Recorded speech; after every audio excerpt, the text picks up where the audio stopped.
Hi, good morning, everyone. This is Rajdeep here. I'm the co-founder and CEO of Reviser, and I'll be the host for today's webinar. Let me just give a quick brief in terms of how the webinar will continue for today. For the first 35 to 40 minutes, I'm going to walk you through the entire presentation that we've created. And obviously, the topic is we're going to talk about the advanced placement exams. That's going to be our focus area for today. However, if in case you have any questions which are also pertaining to SATs, ACTs, or the AP exams, please feel free to put it up in the chat section while we are going through the presentation. We will try and take up all these questions towards the end. And at the same time, we will, after 40-45 minutes, once the presentation is over, we will also open this forum for the Q&A session. So you can feel free to ask your questions one-on-one. Once that is done, we will also share the numbers wherein you can give us a call back and we can have a discussion one-on-one if in case you guys need more clarification specific to the individual students, right? So that's going to be what we are going to discuss in the next 1 hour. With that, let me quickly start with today's presentation. And thanks to everyone for joining in on Saturday morning. So today's webinar is all about the AP exam. That's what we're going to talk about. But before we do that, let me give a quick brief introduction about Reviser. So Reviser as a company is a high school support company which assists students worldwide to achieve their high school academic goals. We predominantly work with students from grade 9 to grade 12. In our company, we have two main verticals. The first one is test prep, where we help students to prepare for PSAT, SATs, ACTs, and advanced placement exams. And for today, our focus area is going to be AP test, which is the advanced placement exams. Now, the other vertical that we also have is in the academic tutoring space, where we help students with IGCSE, IB, AS, and A-level subject tutoring. And we offer almost about 8 to 10 subjects for all these curriculums. We've been in the industry for almost about 6 years now. We've catered to almost about 3,500 students, and we're currently catering to more than 6+ countries across the globe. We are based out of Bangalore, but currently it's all online, and we have pan-India presence, and we have clients all across the globe. With that, with a quick introduction, let me jump onto the takeaways that we are going to talk about from today's webinar. First of all, we'll try and understand what these AP examinations are. What are the benefits? Why should you write it? Understanding structure of the exam. How does the exam look like? How many number of questions, the exam pattern. We'll talk about the score table. We have taken the data for a particular exam and we have talked about the score table. We'll talk about the score distribution. This will help you understand which are the APs that you should be picking up. Then we'll also talk about how to ace the AP examination. So we'll talk about some of the strategies and techniques, the generic strategies and techniques that you can apply to do better, to do well in your AP exams. And more importantly, we are in today's webinar try and help all the parents to answer a most difficult question. How do you pick the right AP subject? And there are different ways in which we would do it. One is obviously through the score distribution table. The second is going to be how do you find the right AP major and careers? So we will link it to the major and career that the child plans to pursue. And based on that, we will figure out the right AP. We'll also try and figure it out based on the college that you are planning to apply to, right? So that's going to be another parameter that we will consider. And then towards the end, we're going to talk about our programs at Reviser, what we offer for APs. So that's in totality what we are going to talk about. And with that, let me jump on to what is AP examination. Before I do that, right? So let me give you an overall idea in terms of where does this AP comes into picture, right? So for all the students and parents who wish to go abroad for their undergrad studies, if you look at it, there are three major components, right? The first one is your academics, which is your grade 9, 10th, 11th, 12th school grades, right? That's super critical component. The second part that you also have is the standardized test prep, which includes your SAT or the ACT scores. Then it also includes your AP scores. Earlier, 2 years back, there used to be something called subject SATs, like for maths, for physics, for chemistry. Now what has happened in the last 2 years, College Board has stopped subject SATs and they're no longer being offered across the globe. Because of that, the APs have gained a lot more traction because you want to showcase that you're good at particular subject. If you look at SAT or ACT in general, they only test you on English and maths, right? And it doesn't really matter whether you're applying for medical school, engineering school, science school, math school, doesn't really matter. Everybody is writing the SAT exam, right? However, if you want to showcase your strengths in particular subjects, then how do you do it, right? So one of the method to do that is through AP examination. And that's where this exam came into picture, right? And then the third part, apart from academics and test prep, which plays a critical role in your application abroad, especially predominantly US, is your profile, right? Your internships, your research papers, your entire profile, your social activities, your sports, your extracurricular, all of that put together goes into your college application. That's how the entire college application process works. And for today, as we have said, we are picked up this AP examination that we talked about. In our previous webinar last month, we talked about the SATs, ACTs, and today we are focusing on the AP examination. And as I said, these are college level exams, which are specific subjects taken in high school. One of the major differentiating factor here with SAT, ACT would be that they are offered only once a year, which is in the month of May. And hence, the planning for this particular exam becomes super critical, right? Because you need to plan it really, really well. Also, it's very important to note it's in May, right? And if you realize, and I'm sure you all know that if you're doing IGCSE curriculum or IB curriculum, or even for that matter, AS and A-level curriculum, you have your exams in the month of May. You have a May-June cycle, right? And hence it becomes a lot more important that you plan it well ahead of time so that you don't kind of get clashed with the school exams. Currently, there are almost about 38 AP subjects which are being offered across globe. However, it varies from country to country. In India, there are almost about 20 plus subjects which are being offered. All these subjects are by and large divided into 7 major subjects categories out of which you can select from. And what are these subjects categories? So one is the AP capstone program, arts, English, history and social science, maths and computer science, sciences, AP world language and culture. So for example, under math and computer science, you have subjects like AP calculus AB, you have AP calculus BC, you have AP statistics. In computer science, you have AP computer science principles, you have AP computer science A. So these are 5 subjects which come under math and computer science. And similarly, under each of these subject categories, there are a certain number of subjects which are already included, right? Out of these, you will have to figure out what is the ideal fit for the child. And that is what is going to be our main focus area for today to figure out, right? Now, before we try and deep dive into why and how people write this exam, I think very, very important criteria that we need to figure out, why should you do it, right? I mean, it is a lot of time investment, right? So you need to have a solid reason to do this exam. Now, different people do it for a different reason. One of the major reasons why people write AP exams is because they want to stand out in the college application process. If you look at it, there's fierce competition. Last week, there was news that, US has received the maximum number of, they have processed actually not received the maximum number of visas from India this year. And we have surpassed even China. That means the competition is immense right now. And academics is given. They assume that you're doing well in academics. You have to figure out what else. How do you stand out in your profile? And that's where AP exam can help you to stand out of all the crowd. And that's why people write AP exam. That becomes one of the important factor. And you can write this AP exam when you're in grade 9. You can also write it in 10th. You can write it in 11th. You could also write it in 12th grade. However, for a different reason, and we'll discuss that as well. So one of the important benefit is it helps you to stand out in your college application admission process. Second, if you're doing an AP examination, you're actually earning college credit. As I mentioned in my previous slide, these are college level courses. So if you do an AP exam, you get college credits.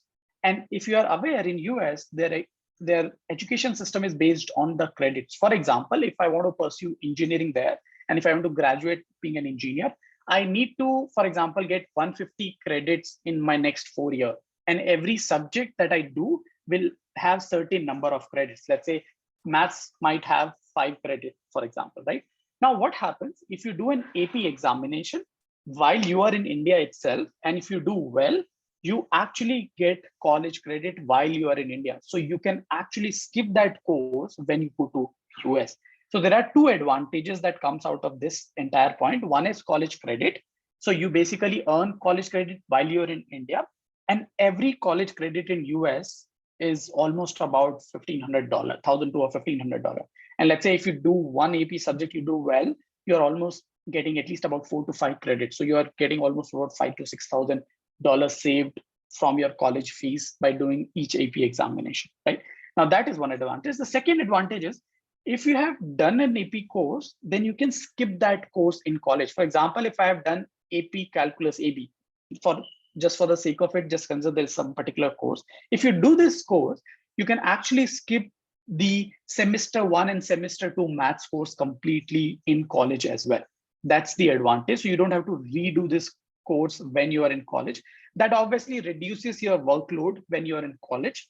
Some students use this to an advantage and they actually add another minor to their course, because now they have extra time because they have done AP. You could do an extra minor in the same 4 years, right? So there are different ways and people use this entire thing of college credit. Sometimes you do it for saving money, for saving cost, for reducing cost. Sometimes you do it just to graduate early. Sometimes you do it because you want to get another minor in place, right? So there are different reasons why people use it in terms of the college credit policy. Another reason why, which I've already mentioned, enable them to graduate early, which is directly linked to the credit policy. Save tuition fees, again linked to the credit policy. It helps them to earn academic scholarships and awards. For example, if you have an AP, if you have done 4 APs, you actually become something called AP scholar, right? And obviously you have to do well in those 4 APs, you become an AP scholar, and that becomes an extra point for you to write it in your application. And at the same time to write to the colleges as well, saying that you are an AP scholar, right? That helps you to stand out. Plus in addition, if in case they're offering merit-based scholarship, you might become eligible for that merit-based scholarship. So these are different reasons why people write AP exam. Just to quickly summarize, one is to stand out in college application process, to earn college credit while you're in India, to save cost, to graduate early or to do extra minor, or in some cases to earn academic scholarships and award. If you feel you would want the child to do any of these, the presentation going forward would make sense.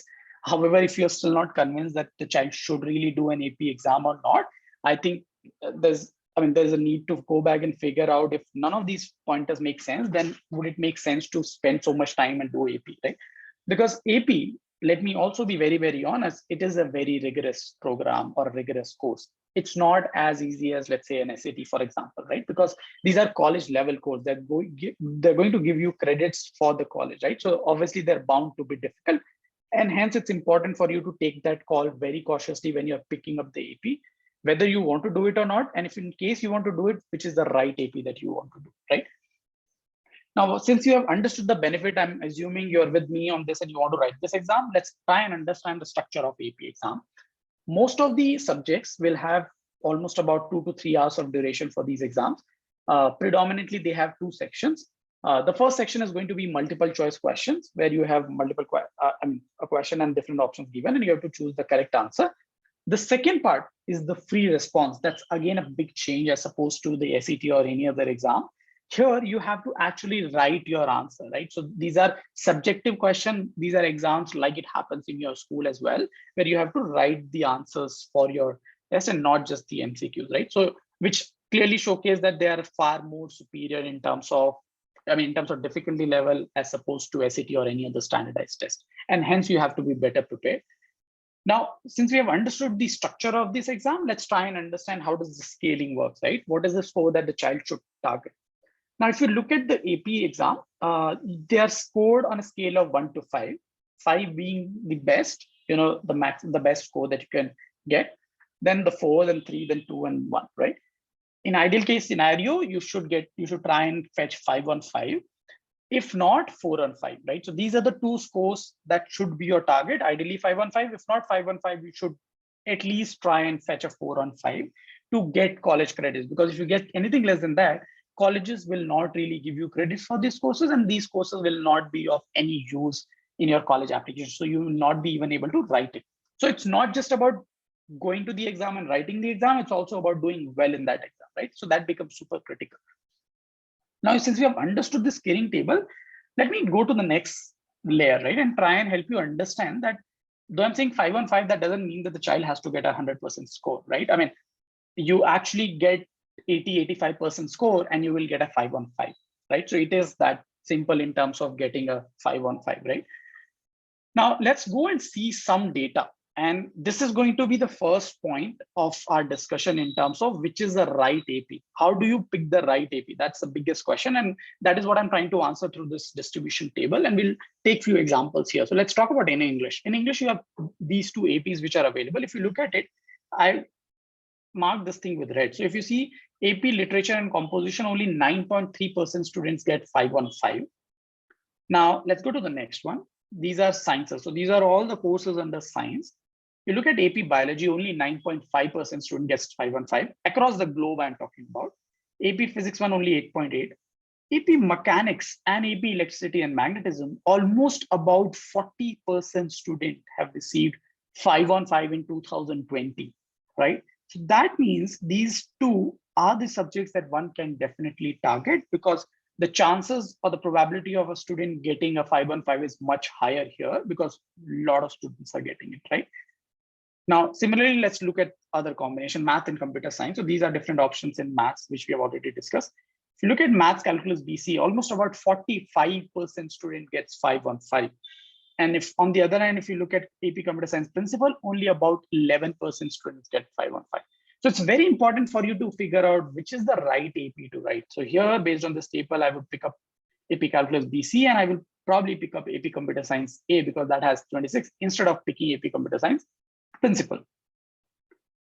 Now, similarly in history and social science category, these are different APs. Now, if you look at it, AP microeconomics, almost about 24 people, AP psychology, 23%, AP world history, only 9.2%. That means AP world history, it is difficult to score well or get a 515 in AP world history, right? So you may not want to probably pick that, but rather, I mean, if in case the choice is between these two, then you will probably want to pick AP microeconomics. Right. So this is the first inference that we wanted to draw from the table, that, you know, if in case you have to decide which is the right AP for the child, the first thing that you could look at is the past year score distribution table. That will help you understand how easy or how difficult it is to get a 515 in a particular subject. So that becomes your first criteria. So your past score distribution, and it's readily available on College Board website, right? So that is my first inference from this entire activity that we did. Let's look at the next important thing based on the major. So here is this link, right? So we have this link and we will share this link. So after the entire webinar is done, by the end of the day today, we will share this recording of the webinar. We are recording today's webinar, and we'll also share a few links with you for you to play around with these links and see what is the right AP major for your child. And we are always available, you know, one-on-one to help you with that answer. But, you know, you can also do this activity at home. So there is a link which is provided by the College Board itself, wherein based on, so you can select your major or your career that the child wants to pursue. And based on that, you can figure out what is the right subject AP that the child should be doing, right? And let's look at this, how this happens, right? So first of all, I will choose a category and let me do it based on the major.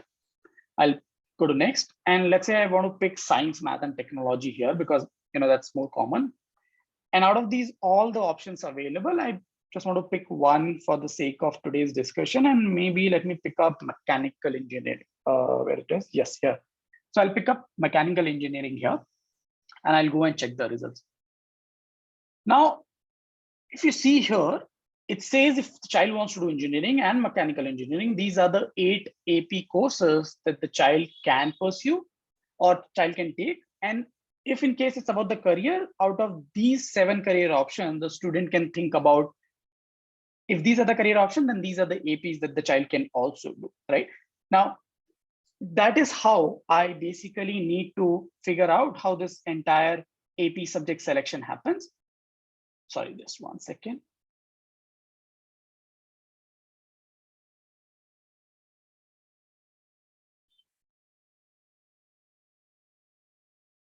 Yeah. So basically, if in case the child wants to do mechanical engineering, and if in case that's the major that the child wants to select under science, math, and technology, there are 8 AP courses that the child could do. And those AP courses are nothing but AP Calculus AB, AP Calculus BC, AP Physics C Mechanics, AP Physics C Electricity and Magnetism, AP Chemistry. So that becomes one of the factors through which you can figure out what are the APs that the child can do, which is based on the major or the career that the child wants to do. Here is the list of APs: AP Computer Science A, AP Computer Science Principal, right? So that is another factor through which you can figure out which is the right AP for the child. So first, we decided it based on the past year score distribution table. Second, we decided it based on the major or the career that the child wants to pursue.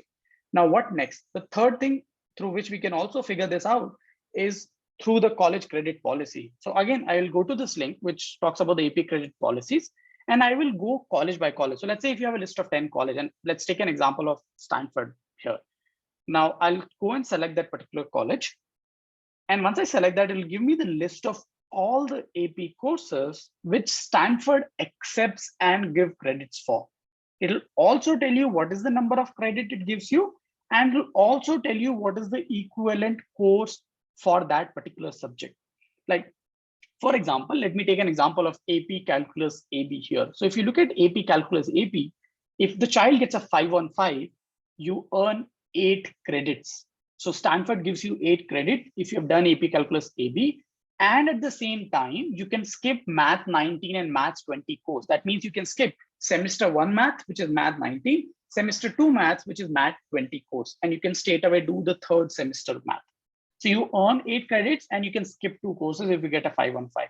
However, if you look at Calculus BC, which is a difficult subject in calculus out of AB and BC, if you get a 5 on 5, you actually get 10 credits for it. So you get 2 extra credit. And at the same time, you can actually skip 3 subjects, which is Math 19, Maths 20, Maths 21. So that's the advantage of challenging yourself. And anybody who challenges themselves, they obviously get an advantage, and advantage is clearly visible that you get 2 extra credit and you can skip 1 extra course in college, right? So that's how you can figure out whether doing a particular AP course will benefit you or not. However, having said that, I think one of the important things that might come up in this entire discussion is we have had parents in this conversation today, I know, who are coming, whose kids are in probably IB. Some of them might be in CBSE, ICSE, IGCSE, and different curriculum, right? Now, some of these parents and some of these students who are in IB, they already get credits for the subjects that they do in college, right? Sorry, the subject that they do in school. However, the students who are doing CBSE, ICSE, ISC, state board, they don't get any credit for the courses that they are doing in school. Hence, it becomes super important for the students who are coming from these backgrounds, the CBSE, ICSE, or state board background, to compensate that by doing AP courses so that you get credits for it and you are at least equal to your peers who are going to the college this year. That's one of the other reasons why people who are coming from different curriculum background should do it. And at the same time, also remember, IB, IGCSE levels are a lot more recognized in US. However, maybe CBSE, ICSE is not so much. But if in case you have done AP, now you have cleared a benchmark, which is a sort of US benchmark. So they can really evaluate you and figure out how good you are. If in case you say I've scored 95% in CBSE, what does that mean? How does that translate to? So that is the another advantage that you would see. And that's one of the reasons why people who are coming from non-IB, non-IGCSE levels background write it. Not like people who are coming from IB and IGCSE don't write it. They do write it, but it's just that you have to smart enough to figure out which is the right AP then in that case for the child. And that's why I said it's going to be a very, very personal one-on-one conversation that we can have after the webinar in the next 1 week. But it's important for you to first figure out, do you really want the child to do this AP? Because it's a lot of time commitment. If yes, then what are the APs that you want the child to do? These are the 2 questions that you will have to answer, sit and figure out what is the answer to these questions. Yeah, now moving on to the next thing. So we've covered all the 3 reasons why you should write the APs. We have also covered the reason how you should figure out the subject that you want to pick for the APs. Now let's quickly try and understand how do you ace your AP test. And these are standard techniques that I'm talking about, right? These are not subject specific.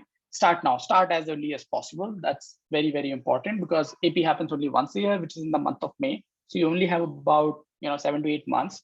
So you start early because you are doing this while you are in school. So you're handling your school exams as well. You're handling probably your SAT as well, and parallelly doing this. So start as soon as possible. Utilize the study material. If there is limited material which is available out there in the market, so make sure you're utilizing it really well. Take practice tests. Take as many practice tests as possible. That's the only way to figure out where you're weak in and where you need to improve. Maintain a schedule, as I said, and I've time and again said the same thing.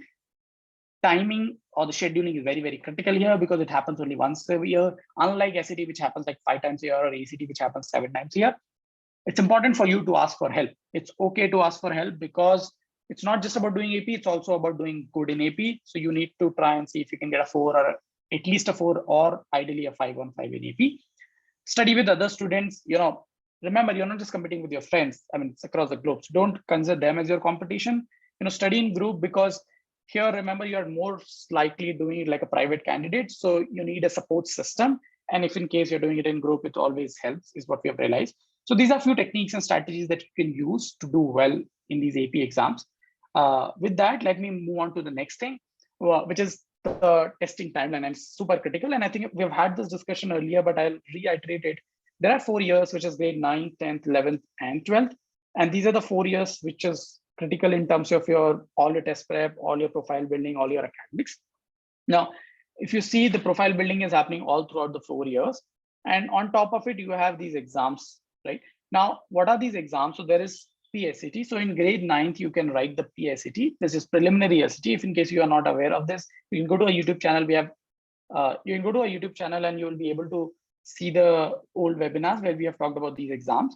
In grade 10th is when we ask you to start preparing for your SAT or your ACT, write the diagnostic for these exams, figure out which is the right fit exam for you, and then do this exam. And at the same time, if not, you can also write the PSAT when you're in grade 10. Once you move to grade 11th, and while you're in grade 9th, while you're in grade 10th, you can also write your AP exams. Please note that. There are students, we've had it in the past, we're having it now, who are doing an AP exam when they're in grade 9 and grade 10. The only thing that you need to be smart enough is to figure out which is the right AP for the child. You can't pick, let's say, AP Calculus BC and say, let's do it in grade 9. Wouldn't make sense, right? Because the child would not have done anything about the calculus so far in school. Can you do, maybe you can pick up a subject which is more relatable to the child, maybe AP Computer Science, right? Maybe the child is passionate about computers, they might have done some language.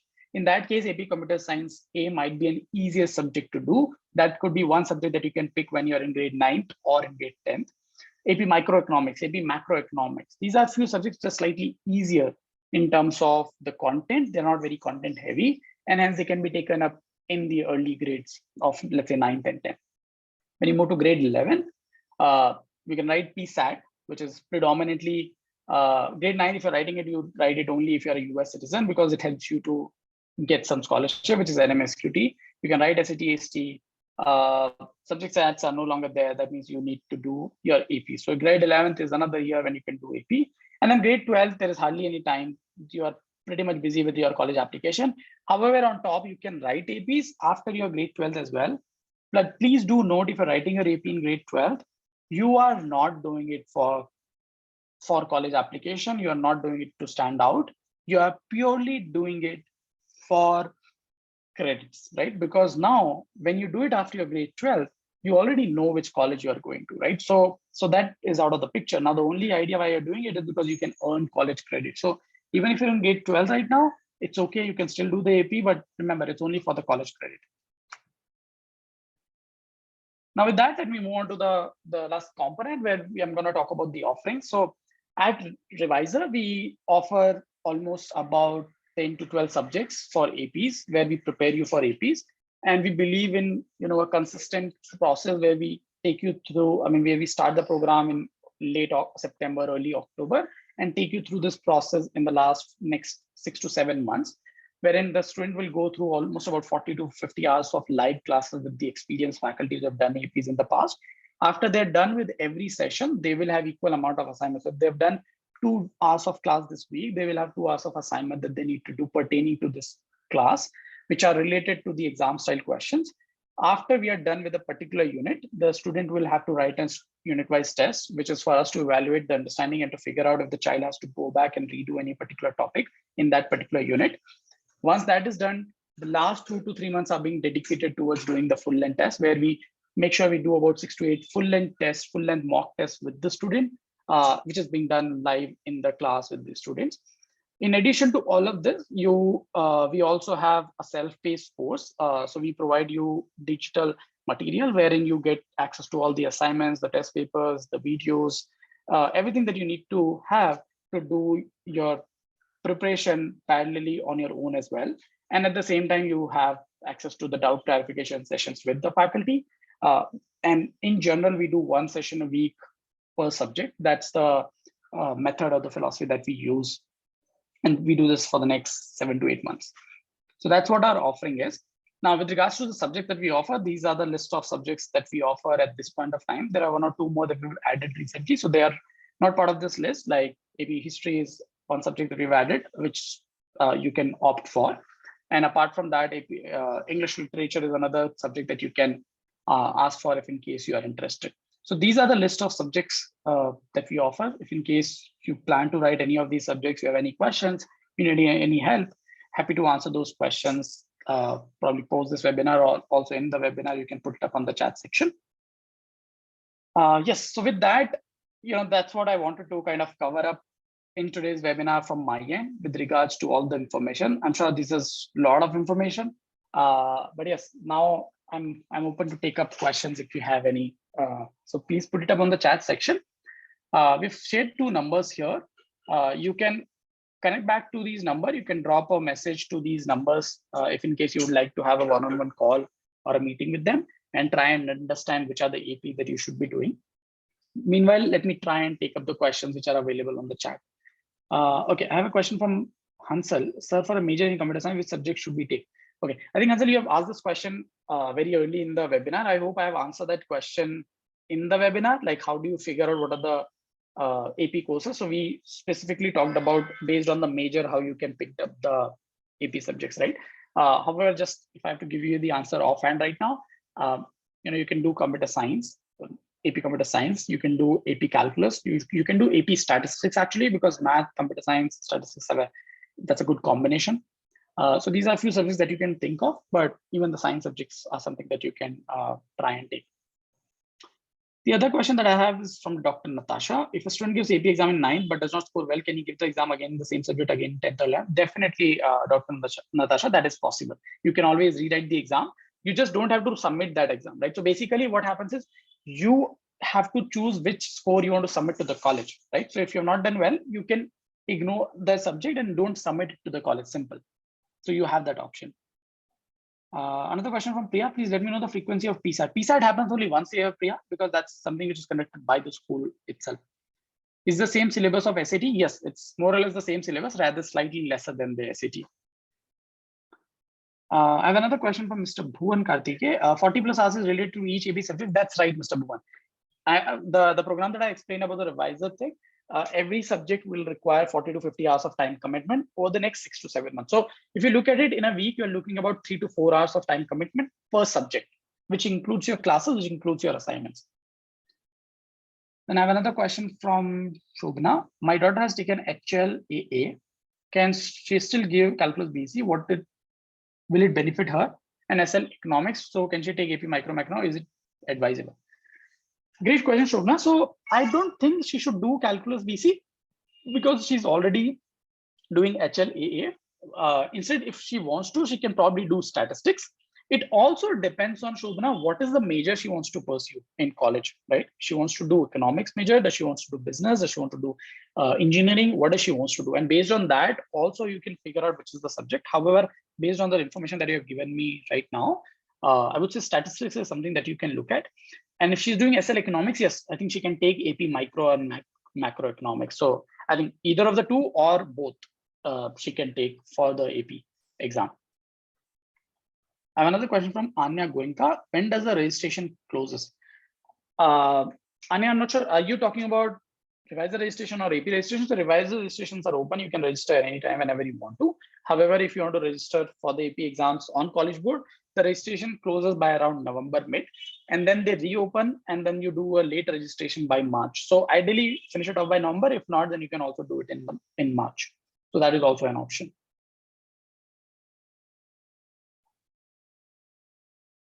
What is the clear difference between computer science A and computer science principal? Okay, Sanjay, that's a very specific question. We'll send you the link. I think what I would advise you to go is go and check AP College Board website. There you will see the entire syllabus, right? So you can really compare it. One is very, very practical, another one is a bit theoretical. One and both of them, one has a specific language which they follow, and another one does not follow any specific language. You can answer it in any form. You can only do one of them from India. The reason being because for the other one, you need labs, and lab support is not available when you're doing it as a private candidate. So please keep that in mind when you're selecting an AP computer science. That's very critical. Another question from Priya: with IB, is it possible to do AP also as a minor, and what is the weightage? Is it possible to do AP also as a minor? I didn't get that question really, Priya, because AP has nothing to do with the school, right? So is it possible? Definitely it's possible. Is it hectic? Is it going to be difficult? Yes, it is going to be difficult. What is the weightage? There is no clear-cut weightage, Priya, honestly speaking. It's all about, don't do it if you're not doing well in the academics. I would not recommend you to do that. You have to make sure your academics are well, and then you are doing AP, because it wouldn't make sense for you to not do well in IB and do the APs, right? So APs are meant for the students who are planning to go to the top universities only, because maybe the bottom university might not even give so much weightage to the AP. So I think that becomes super critical. I hope that answers the question. I have another question from Subhash. You mentioned that typically IB students end up getting some college credit. Can you tell how many credit does an average IB student score? It varies, Mr. Subhash, from subject to subject. It will also vary from college to college. It will also vary from the major that you want to take. Like for the same subjects that two students would have taken, if one is going for economics major and another one is going for computer science, in the same college, the credit that they get would be different. So it varies based on the major. It varies based on the college. So, there are a lot of caveats based on all these parameters. We have another question from Mr. Sukumaran: difference between calculus AB and BC content. Again, Mr. Sukumaran, I would advise you to go and visit the AP College Board website. The syllabus is very in detail written there. However, if I have to give you a very high level, AB is a subset of BC, right? So BC covers everything in AB plus one additional unit, which is the sequence and series unit. And that's how the syllabus is distributed, right? So, but yes, I mean, for the detailed one, I think I would request you to please go and visit AP College Board website. You'll be able to see the detailed difference there. Next, I have a question from Ms. Priya. Will AP give added value even if kids are doing Cambridge curriculum? Definitely, Priya, it does, for sure. Because again, the idea here is, how do you stand out, right? So you're trying to figure out different things based on, how can you stand out of your peers, right? Everyone is doing well in ASA level. Let's assume there are a certain number of students. Now, how do you stand out? So I've had a student last year who went to, he went to Columbia and he was an AP scholar. He did 4 APs, right? So yes, it does help. But at the same time, you should not do it if you're not doing well in academics. You should only do it if you're doing well in academics. Then this will supplement it, right? It will never replace the school things, right? So we should not leave the academics and then try and do this. Is PSAT only for US citizens? Which grade the SAT preparation should start? No, Sujata, PSAT is not only for US citizens. Anybody can write PSAT. The only reason why I mentioned US is if you're writing PSAT in grade 11 and if you're a US citizen, you are applicable for something called NMSQT, which is National Merit Scholarship Qualifying Test. Otherwise, PSAT is applicable for everybody. Which grade the SAT preparation should start? Ideally, grade 10, Sujata. That's what we recommend. Grade 10, you can start your SAT prep. Mr. Bhuvan will drop you the message. We have taken down your name and we have your email ID. You are asking for the fee structure for each subject. It's the same fee structure. We'll drop you a message because we have different programs. We have a one-on-one program. We have a group program. Depending on what you would like to opt for, we can send you the details. Next, we have Mr. Subhash Chaudhary. Can you please re-clarify why you recommend US students to take PSAT in grade 11? Oh, okay. I hope I have answered that question now, Mr. Subhash. Please let me know in the chat section if I still need to re-clarify that. Another question from Ms. Sulbha. How valid are AP around the world, or is it only valid for US? APs are also valid in countries like Canada. They're also valid in countries like Singapore. So they are valid in other countries as well. Some of the other countries apart from US. I have another question from Ms. Rajni.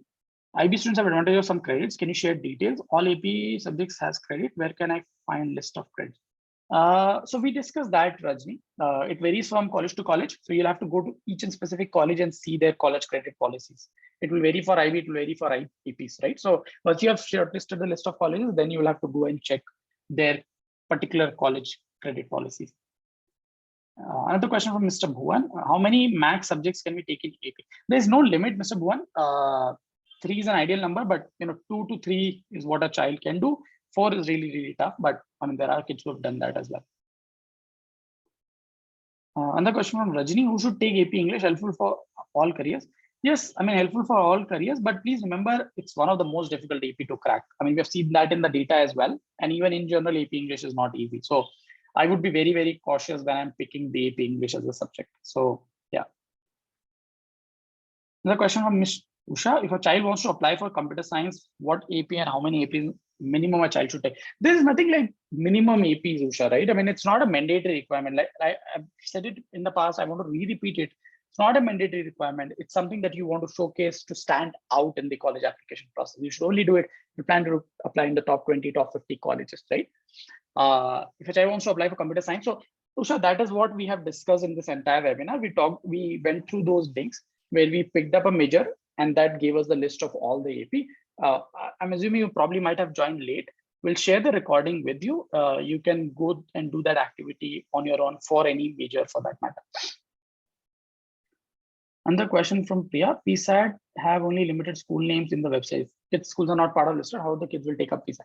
Great question, Priya. If your school is not part of the PSAT school list, you can approach one of the schools which is part of the list in your city, let's say in Bangalore, and they will allow the private candidates. So they will allow the students from the other school. Not all, some of the schools will allow. So you'll have to call and reach out to them. In some cases, you can write the college board saying that you want to write the AP, however, your school is not offering. They will let you know which is the school which is allowing people from outside. For example, in Bangalore International School is one of the schools which allows students from outside to come and write the PSAT, right? Similarly, there are other schools in Bombay and Delhi and other places. But yes, you'll have to write to the college board to get the answer in terms of which college, which school allows outside students to write the exam. Another question from Mr. Bhuvan, how many max subjects can we take? I think I've answered this question. Mr. Subhash, it's covered. Thanks, Mr. Subhash. Srini, is it fair to assume a good AP performance might act as counter to average academic performance, especially in 9? Excellent point, and I think I missed that part. If in case, so this is one of the reasons why some people do it. So let's say for some reason, the child has not been able to do well in grade 9 and 10, and that could be for various reasons. It could be because of pandemic and things like that. There are various reasons. But now the child is driven enough and he has understood the value of it, importance of academics. You can counter your low performance in grade 9 by doing an AP. So it definitely can help you. You're spot on, Mr. Shuli. Another question from Anya. I've taken commerce stream in class 11. Can I do calculus BC? Yes, you can. Commerce also has maths, right? So I think you can do it. Is it going to be tough? It will be tough, right? But you also need to figure out why you want to do calculus BC, right? You just don't have to do calculus BC. There are other subjects that you can pick as well. So I think it's more of a question that we need to consider when we are sitting one-on-one, and trying to figure out which is the AP that you're planning to write and why you are writing that AP, right? Depending on the course that you wish to apply to US. I hope that answers the question, Anya. Next, I have a question from Nilesh. Is US State University consider AP score grade? That's right, Nilesh. Everybody does in US, yes. What are the average grades given for an AP exam? It again varies, Mr. Bhuvan, from course to course. As I showed you that table, there are 4 credits, 5 credits, 8 credits, 10 credits. So yeah. Another question from Dr. Natasha. IB exams happen in May. So do they overlap with AP exam date? Great question, Natasha. So fortunately, AP within the same month happens twice, right? So there's a regular testing and then there's a late testing. So regular testing happened, let's say in the first week of May, late testing happened towards the last week of May. So one of the 2 days, out of one of these 2 dates, the child most probably will be able to write in one of the dates, even if on one particular day, if it overlaps. So that's the advantage that you have. So you have regular testing and late testing, which is, I think, just 2 weeks time difference.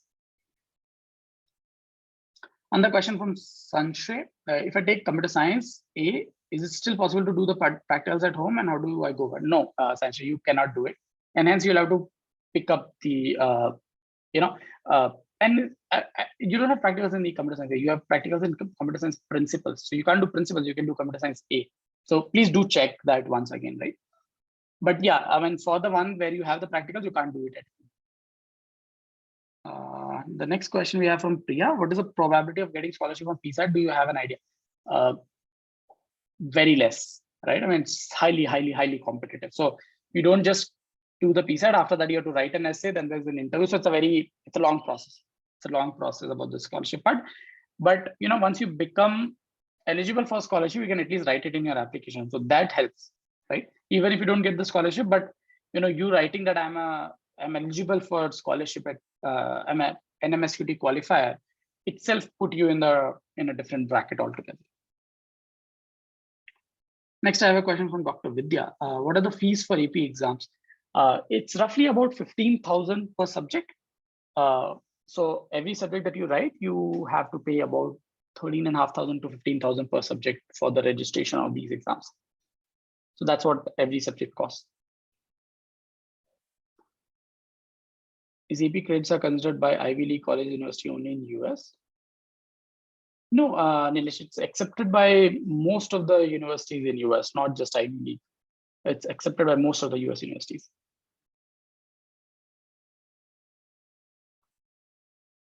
Yeah.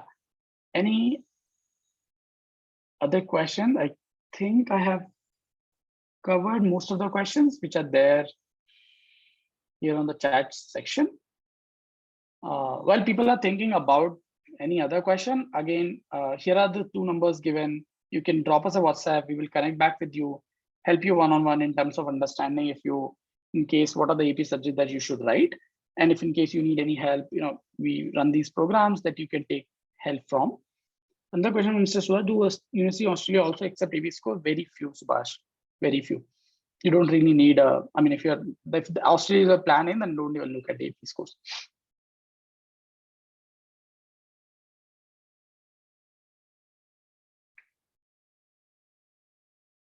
Great. Any other question? I hope the session was useful. I hope we've gained some information out of it, and I hope this information can be used by you guys, making the right decision. The whole idea and the purpose was to make sure that we make more and more people aware in terms of what are these exams, who should write, when they should write, so that you start thinking whether you write it, not write it, that's completely fine. But I think that information has to be passed to people so that people understand what these exams are, and you later on don't regret that I should have done it, right? And hence the idea. We will be someone. Thanks for nice words. I see people have really enjoyed this and they found it useful. Priya is asking, please share the deck and recording. Definitely, Priya, we'll be sharing the recordings of all the entire webinar with you guys. So we will not be sharing the deck separately. It will be in the recording. It'll be a link. So if in case you guys, any of your friends, someone in family, you want to share it, please feel free to share it with the people, and you'll they can connect back with us if they need any other help. Ms. Usha has a question. If a child is considering maths tuition and also would like to do AP statistics, what would be your advice? I didn't understood the question really. How is maths tuition and AP statistics related? Like, sorry, Mr. Usha, I'm not able to understand the question. If a child is considering maths tuition and also would like to do AP statistics, I'm not sure if I got the question correctly, Ms. Usha. If you can maybe send it to me on personally, I can probably help and answer that question. Mr. Kannan, what is the fees charged by reviser? I might have missed this question if it was asked earlier. No, Mr. Kannan, you haven't missed that question. So we have different programs. So fees varies from program to program. So we have a group program, we have a one-on-one program. We have taken down your name. We will be, so after when we are sharing the registration, when we are sharing the recording of this webinar, we'll also share our AP brochure, which will have the entire fee details and program details. And we've taken down your name. Someone from my team will reach out to you and give you all the details. Ms. Usha, you can probably drop me a message separately or to one of my team member and we can answer. Sorry, I didn't get that question. I'm not able to understand that question.